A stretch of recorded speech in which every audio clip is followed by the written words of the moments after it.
जिस बल के प्रयोग से बड़े बड़े पहलवानों को पछाड़ माया रूपी धन वैभव और ऐश्वर्य कमाया, उसी बल के प्रयोग से माया पर विजय प्राप्त कर भगवत प्राप्ति के मार्ग पर चल दिए हैं वीर महान रिंकू सिंह राजपूत। जी हाँ दोस्तों, बहुत ही फेमस रेसलर वीर महान रिंकू सिंह राजपूत ने मात्र 36 वर्ष की आयु में संन्यास ले लिया है। उन्होंने श्रीहित प्रेमनंद जी महाराज से दीक्षा ली और उनके सेवादार बन गए।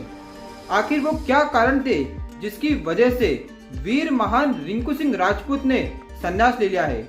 आइए जानते हैं इस वीडियो में। वीर महान रिंकू सिंह राजपूत शंकर भगवान के बहुत बड़े भक्त थे। जब वो रेसलिंग के लिए जाते थे, उनके माथे पर त्रिपुंड होता था, गले में रुद्राक्ष की माला, बाजू पर श्री राम और पूरी तरह से भारतीय वेशभूषा में वो रिंग में उतरते थे। जब वो दहाड़ते थे तो सामने वाला डर जाता था। उन्होंने कई बड़े बड़े पहलवानों को यूं ही पछाड़ दिया। सन 2012 में वो पूरी तरह से शाकाहारी हो गए थे। जब उन्होंने देखा कि कई सारे लोग एक मुर्गे के पीछे भाग रहे हैं उसको मारने के लिए, तब से उन्होंने निर्णय कर लिया कि अब मैं शुद्ध शाकाहारी बनूंगा। जब विभीषण जी और हनुमान जी की पहली बार लंका में भेंट हुई थी, तब विभीषण जी ने कहा था, अब मोहि भा भरोसे हनुमंता, बिनु हरि कृपा मिले नहीं संता। अर्थात जब तक आपके ऊपर हरि की कृपा नहीं हो जाती, तब तक आपको संत नहीं मिल सकते। रिंकू सिंह राजपूत जी शंकर भगवान के बहुत बड़े भक्त थे और जब उनकी कृपा हुई तो उन्हें प्रेमानंद जी महाराज जैसे बड़े संत मिल गए। वो कई बार श्रीहित प्रेमानंद जी महाराज के एकांतिक में गए। रिंकू सिंह जी पहले से ही श्रीहित प्रेमानंद जी महाराज के एकांतिक और सत्संग सुनते थे। 1.5 साल पहले जब वो प्रेमानंद जी महाराज के एकांतिक में आए तो उन्होंने प्रेमानंद जी महाराज से एक प्रश्न पूछा। मैं 5 सालों से अमेरिका में रेसलिंग कर रहा हूँ। मेरे माता पिता ने देह त्याग दिया है। मैं उनकी भक्ति नहीं कर पाया।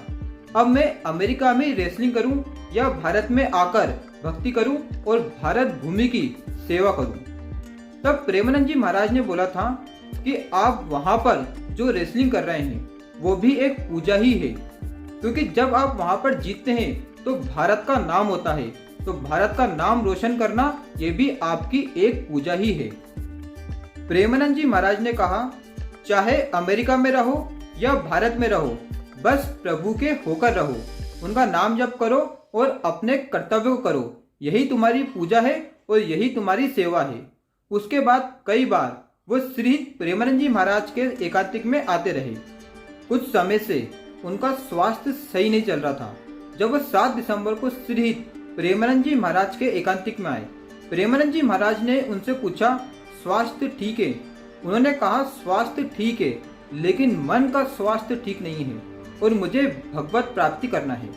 प्रेमानंद जी महाराज ने कहा, जीवन का उद्देश्य और सार यही है कि हमें भगवत प्राप्ति करना चाहिए, क्योंकि आपने जो भी लौकिक उन्नति कमाई है वो तो वहाँ पर काम नहीं आएगी, इसलिए आपको जो पार लौकिक उन्नति है वो काम आएगी। जब उनके मन में भगवत प्राप्ति का ख्याल आया, उसके बाद उन्होंने श्रीहित प्रेमानंद जी महाराज से दीक्षा ली और आज उनके सेवादार बन गए। आज प्रेमानंद जी महाराज के पास सीए, डॉक्टर, इंजीनियर, प्रोफेसर और अब रेसलर, ये सभी आज श्रीहित प्रेमानंद जी महाराज के शिष्य। इन सभी ने श्रीहित प्रेमानंद जी महाराज से दीक्षा ले ली है। सिर्फ ये बड़े बड़े अधिकारी नहीं, जज, वकील, करोड़पति लोग जिनके पास गाड़ी है, बंगला है, करोड़ों की संपत्ति है, लेकिन उनके मन को शांति नहीं है। वो बड़े बड़े मनोविज्ञानी के पास गए, लेकिन फिर भी उन्हें मन की शांति नहीं मिली, जो श्रीहित प्रेमानंद जी महाराज की वाणी में है। आज श्रीहित प्रेमानंद जी महाराज की वाणी ने लाखों लोगों को डिप्रेशन, एंजाइटी, टेंशन, इन सब से बाहर निकाला है और आज लाखों लोग आनंद पूर्वक अपने जीवन को जी रहे हैं और भगवत प्राप्ति के मार्ग पर चल दिए हैं। और सिर्फ भारत ही नहीं, विदेश के लोग भी आज श्रीहित प्रेमानंद जी महाराज को मानते हैं। अगर आप भी प्रेमानंद जी महाराज से मिलना चाहते हैं, लेकिन आपको नहीं पता कि उनके एकांतिक का, सत्संग का टोकन कैसे मिलता है, कहाँ मिलता है, कितने टोकन मिलते हैं और परिक्रमा मार्ग में वह कब आते हैं, तो इन सब की पूरी जानकारी मैंने अपने चैनल पर डाल दी है, तो आप जाकर वो भी देख सकते हैं, आपको पूरी जानकारी मिल जाएगी। और फिर भी अगर आपके मन में कोई भी प्रश्न हो तो आप कमेंट सेक्शन में पूछ सकते हैं कि टोकन कैसे मिलता है, कहाँ मिलता है, तो मैं आपको वो भी बता दूंगा। अगर आपको ये वीडियो अच्छा लगा हो तो वीडियो को लाइक कीजिए, चैनल को सब्सक्राइब कीजिए। जय श्री कृष्ण, राधे राधे, जय श्री राम।